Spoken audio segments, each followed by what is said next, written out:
we just start? Yes, good morning, good afternoon, everyone, depending on where you are right now. My name is Patricia Burton.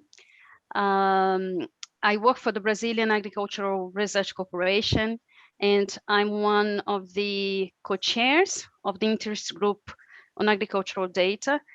And we are very excited to start today this new series of events, the IGAD Coffee Break webinar series. This event is gonna run from today, the 16th June, until the 20th October. And the idea is to make this an opportunity for knowledge exchanging within the IGAD community, really, within the whole agricultural data community. We have 8 presentations already selected. They are going to be part of this webinar series. And well, without further ado, I would like just to thank you all for taking the time to participate in this event this morning. I hope you join us in all the next events. And I'm going to pass it on to one of our partners, Sushit, who is gonna be the moderator in this morning, in this afternoon. Sorry, I'm gonna say morning all the time. Yeah, I'm gonna invite Sushit from Godan, who is serving today as a moderator for our first session, and he's gonna present our speaker as well. Thanks very much. Thank you very much, Patricia, and thank you for all of you who joined. It's great to see all the community joining this first IGAD webinar, the coffee series webinar series. We are really happy to have you all today, and this is going to be very focused 30 minutes only. So I'm going to quickly introduce our speaker, and I'm going to hand over to our speaker to present for 15 minutes, and we will have 15 minutes for discussion. So our today's speaker is Pier Luigi, Buttigieg, who is a digital knowledge steward and senior data scientist working in the Earth and Environment branch of the Helmholtz Metadata collaboration. Pier researches and develops advanced operational grade and internationally adopted knowledge representation technologies for ecology, planetary science, and sustainable development. He applies these solutions in mobilizing and analyzing complex and high-dimensional data sets by leading community efforts to enhance global interoperability, particularly in marine life sciences. Pier's goal is to use data science to better bridge scientific data, information, and knowledge with operations, applications, policy, and society. So it's my great pleasure to welcome Pier to present his work to us on AGROVOC. So I'm looking forward to listen to Pier, and then we'll have questions from the community after that. So Pier, over to you. Thank you. All right, thanks. Thanks a lot, Sujit.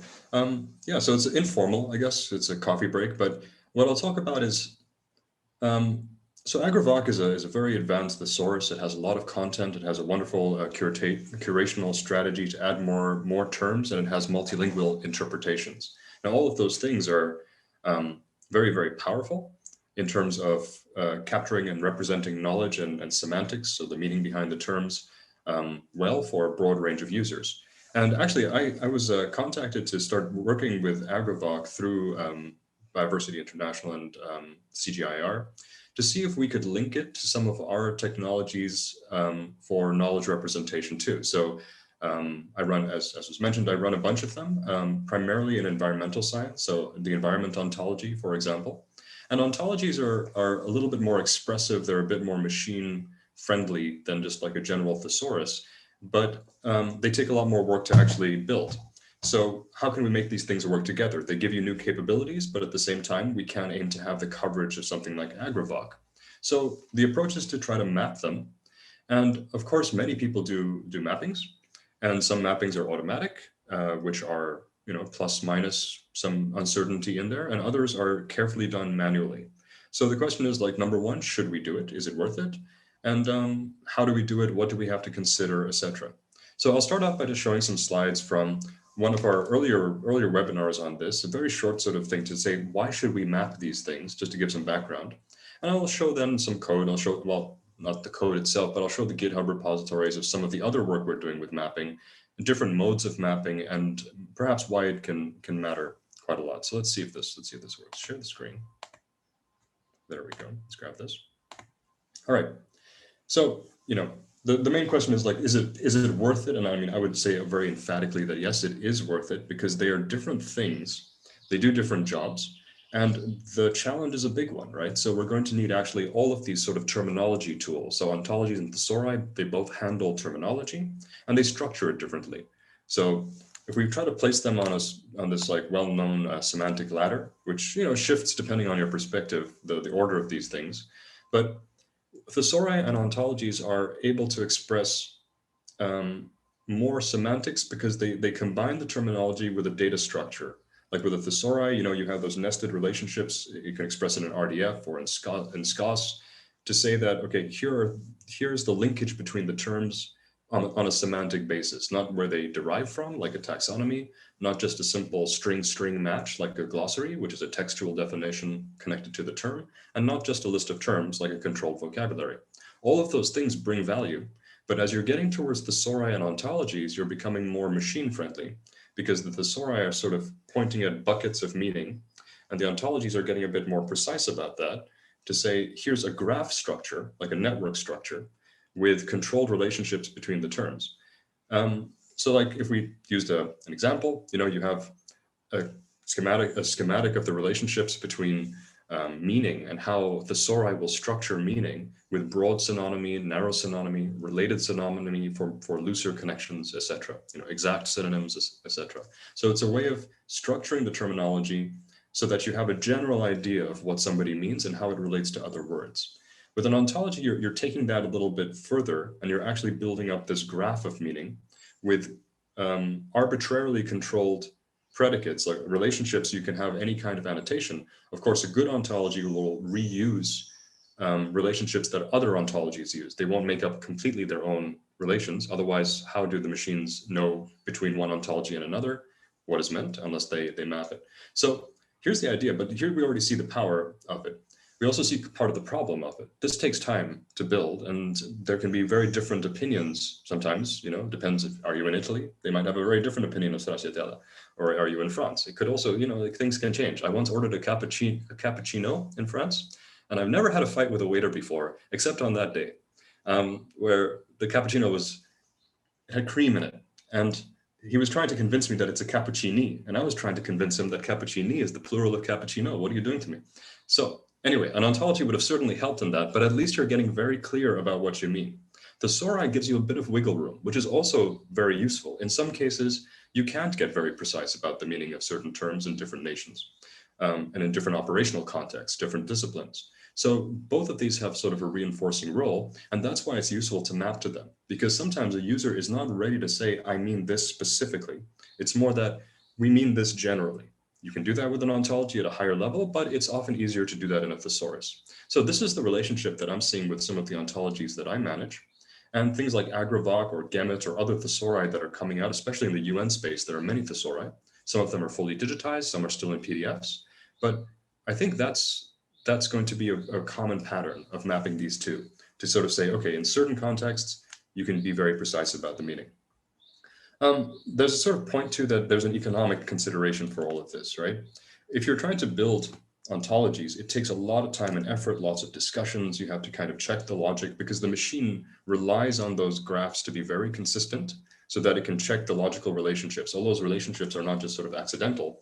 They have, many of them will have constraints if your ontology is really expressed in OWL or so.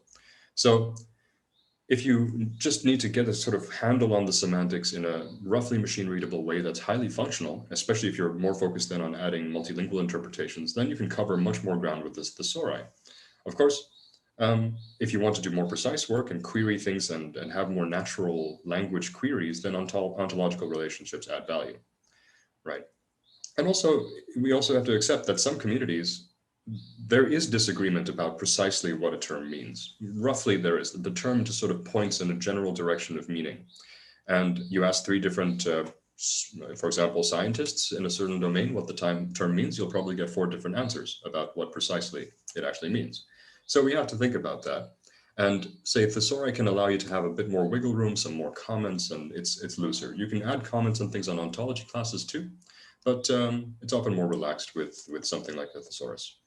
And then this mapping activity, that's where it gets interesting, because we know our communities, we know the communities we interact with and their needs. And it's going to be hard to force one of these solutions to fit perfectly into another. But if we start creating these mappings, and when I say this, I don't mean just a one-off automatic mapping, like you look at the labels, you see if they match, you use some text mining and you map it. That can work in a very sort of rough sense. But this is more like building a relationship between the projects and saying, okay, we're really interested to make sure that these terms map across this ontology and this thesaurus. And you create a small working group with the relevant experts. And that can actually lead to revisions of the ontology itself, revisions of the thesaurus, alongside creating this mapping, this persistent mapping file. So that's the whole story, that, you know, we're trying to change that culture a little bit, that mapping is not just a technical thing, it's a way of the behavior of these systems and the administrators of these systems. And then we can really move towards collaborative development, because, you know, everyone says like, okay, we don't want to reinvent the wheel, but then they look at the terminologies that are out there, and there's one that's close, but not exactly what they need. And so you more or less reinvent the wheel. Maybe it's a different color, but you reinvent it.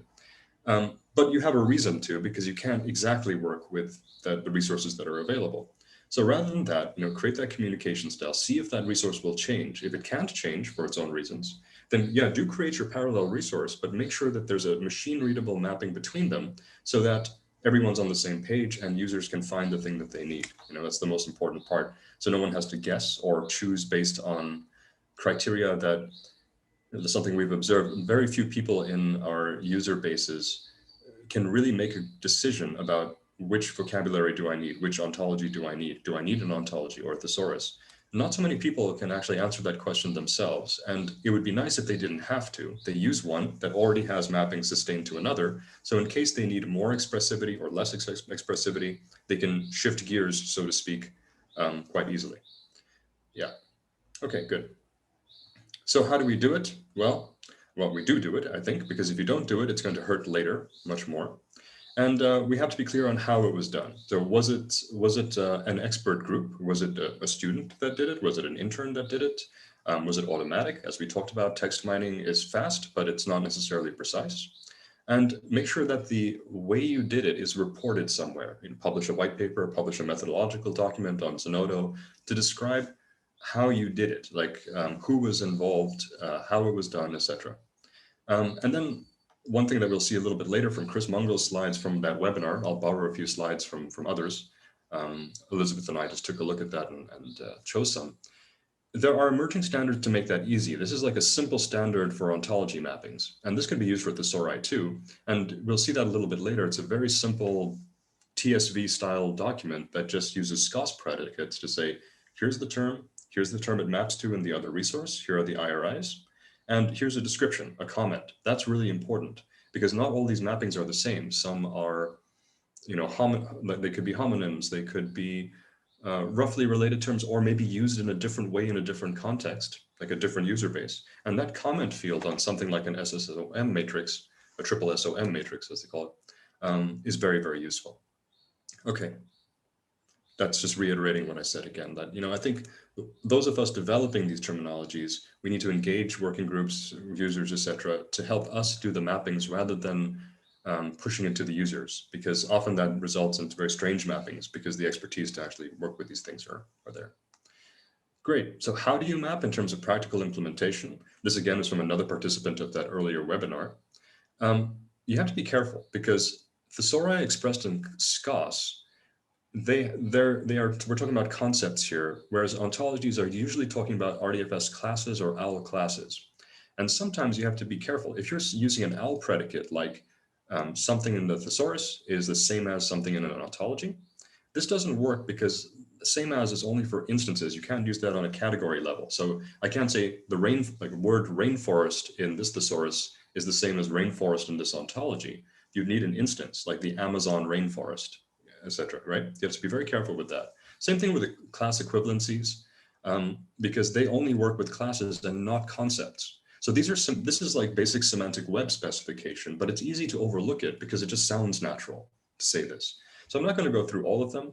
But this is just to say, well, you know, mapping has a few things to think about. And again, this is where things like the SSSOM, which has standardized that mapping in a TSV, can help, because they've already thought quite carefully about what is permitted and what is not. And if you have questions, there's the issue tracker available on their GitHub space to then sustain these mappings. And then they're easy to host. So we're creating some of these with other ontologies run in the US, for example, for Earth and Environment by EZIP, the suite ontology. We're doing that with ENVO, and it's easy just to host this TSV, easily parsable, developers can use it, and it's also easy to read, right?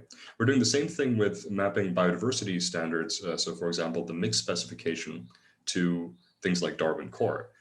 It's just an easy approach, and we're able to add columns here to add comments and qualifications about things that are not quite an exact match. Like SCOS can't express exactly what the relationship is, but we can add that comment so that people are aware of it, etc. So that's, you know, that's it in a nutshell. I think I'll stop there for the presentation and talking, and we can just have a conversation. I mean, it is a coffee break, right? So I need some time also to drink coffee. Okay. Thank you very much, Pier. That's really good timing as well. So we will open the floor for discussions and questions. And I will also remind colleagues to, you know, you can send your questions by chat window, or if you want, you can raise the hand. So I will, Patricia has raised her hand. If anybody want to raise the hand, or you know, you want to ask questions, let me know, and we can make sure you have opportunity to ask questions. For those of you who haven't seen AGROVOC, I will definitely recommend you to go. I hope many of you who have joined today have seen AGROVOC. It's one of the really amazing resources available. You know, so please use this opportunity to, if you're new to AGROVOC, you know, go to the website, and it's so amazing. It's not just the team who makes this AGROVOC possible, but also a lot of experts, volunteer experts, as well as translators. There's a huge community of networks. And maybe Pier, maybe we start off with that, you know, from your experience of the AGROVOC community, you know, on the technical side, but also the community side of it. You know, what are the things that you found which are really, you know, which are some things which you think, you know, had helped AGROVOC, or things that you think that the AGROVOC community can improve for the wider outreach as well? But I think, like, you already picked up some really good points. You know, being inside the UN system, there's the technical side of it, but there's that like digital culture side of it. You know, you have expert working groups. You can track where the knowledge is coming from. You have professional interpreters to make sure that the terminology is right. And, you know, recently in ENVO, I'll drop a link to our, it's a GitHub project. Oh, sorry, that will be here, wrong window. So UN Environment asked us to build a little marine debris and plastics ontology. And so that was tricky. You know, we had to find people to do the right interpretations. You know, we have to go back and forth. We created in the ontology, and now that goes to a UN Environment community of practice for discussion with their experts. This already happens in the AGROVOC context. I mean, correct me if I'm wrong, Emma, but there's a lot of exchange, you know, with the working groups. And that sort of network of people is delivering a kind of quality and a kind of coverage that many more technically advanced solutions, let's say that, or with ontologies or expressive solutions, they may have the technology down, but where's the socio side to it? Where's the sociological side to it that actually makes sure the content coming in is good? We're experimenting with that with like working groups for the global cryosphere and others, and that's worked really well. But if we can make these worlds meet in the middle through mapping exercises, that's where things get really exciting. Because then, for example, AGROVOC finds a priority area of terms that they've already interpreted, they talked to their people and they said, okay, these we need to sort of make more machine expressible. Can you pick that up in an ontology? And that's a really great relationship between these two things on this semantic ladder, because then the ontology can leverage what AGROVOC or other similar thesauri have done, and then push back the IRIs to them that have more expressivity for machine models to run, right? And then we're creating this alignment in this whole open terminology space that is very healthy, I think, for everybody, because then we can actually trace provenance back to expert working groups. Great. Okay. Thank you very much, Pier. Any colleagues, any questions? You know, it's a coffee break, so feel free to, you know, unmute your microphone and ask questions. You know, we really welcome, you know, your inputs and ideas. Yeah, hi Pier, this is Klaus. Short question. Going to your last point, can you tell us a little bit more about your use case, how you get the terms from AGROVOC working in an OBO ontology context? Because I found this rather difficult. I tried this with the Darwin core terms, and we come very quickly to a point where you are bounded by the rigid requirements of OBO, I think. I found it not so easy, but maybe you have overcome this, and it's easy for you to reuse these terms. No, I wouldn't say it's easy.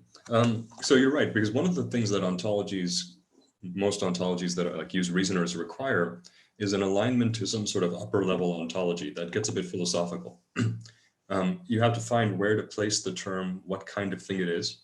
And this involves some of the, like looking at the definition and distilling out, okay, really, what is the core of this thing? Many thesauri definitions tend to be quite long and verbose. In some cases, they're more descriptions than definitions, and ontologies become more formal.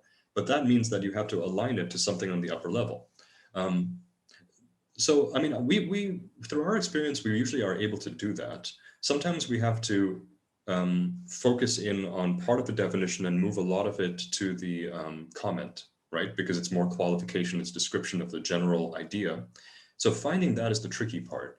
It really depends on the term, of course. And then sometimes it depends on the explanation of the term.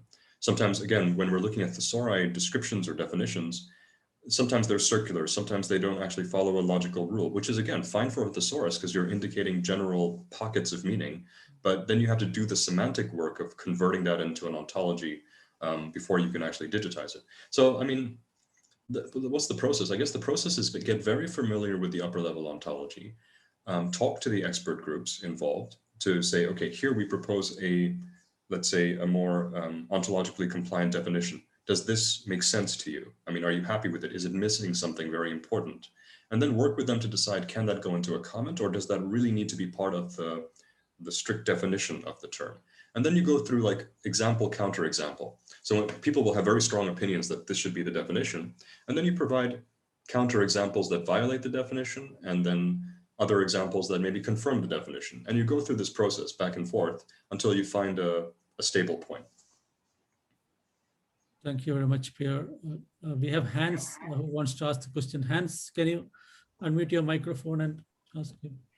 Yes, I did. Hi, Pier, Luigi, and all. I actually have two questions. When Surit introduced you, he said that you coordinate an operational ontology. And I wanted to ask, well, how are real-world scientists, I mean, outside the ontology community, using those ontologies and what for? Mm-hmm. And the other question would be, I recently did a review of GBIF, and outside, let's say, the North Atlantic region, the recurring question was about translation into other natural languages than English. How do you treat that problem, if so? Right. So let's start with the first one. So when we say like operational grade, what we mean is that it's out there, it's the community, there are some checks on it, there's quality control processes. Whenever we make a new change to it, something is checked by a reasoner to make sure that the logic isn't broken. As opposed to something that is, let's say, done for a project or a paper, and it's published once, or maybe maintained for a short term, which is of course very interesting, but the point is like, can that then be made into an operational artifact that's maintained in the long term beyond multiple projects? So that's one aspect of it. How do scientists use that? Well, for example, there are many cases for ontologies in general. Often it's for annotations, like in ENVO, it's part of like the Genomic Standards Consortium specifications. They ask for that in certain fields that describe environment. Please use this ontology, because then it's more interoperable, your descriptions. The same is happening for Darwin Core, looking at allowing ENVO terms. Again, it's not saying that you must use them, but saying that you can use them. But other ontologies, for example, in biomedicine, which is much more mature, they're used for full scientific grade studies. The gene ontology, of course, is the classic example. Hundreds, if not thousands of papers using it, citing it, doing research with it. So we're hoping to get our ontologies up to that standard. And yeah, there already have been a few research activities done with them, but environment is a very sort of broadly scoped field in this sense. For agronomy and agriculture, I know Marie-Angelique Laporte and also Elizabeth, they're running some that have spun off of ENVO, so agro for agricultural methods and interventions in the environment. And, that's relatively new, but that's moving to something that can be used in that context. Same is true for food and other fields. You can use them as a graph object. You can use them once you've annotated data. Scientists can actually research that, data scientists. But other scientists can just enrich their data. I mean, one of the bigger conversations we're having more broadly in the UN Ocean Decade and also in other fora is trying to elevate data products to the same degree as a research paper in many senses, because the data is more likely to survive longer and be interesting longer than a paper. A paper is an opinion. Sometimes they're great, of course, sometimes they're world changing. Most of the time, they fall out of interest after 5 years or so. The data, if it's well marked up, can make that scientific legacy live longer. And that's the kind of behavioral change we need to work on. Yeah, I think I talked enough about that. I don't know if we need to move to another one. Oh, for GBIF and multilingual stuff, that's tricky.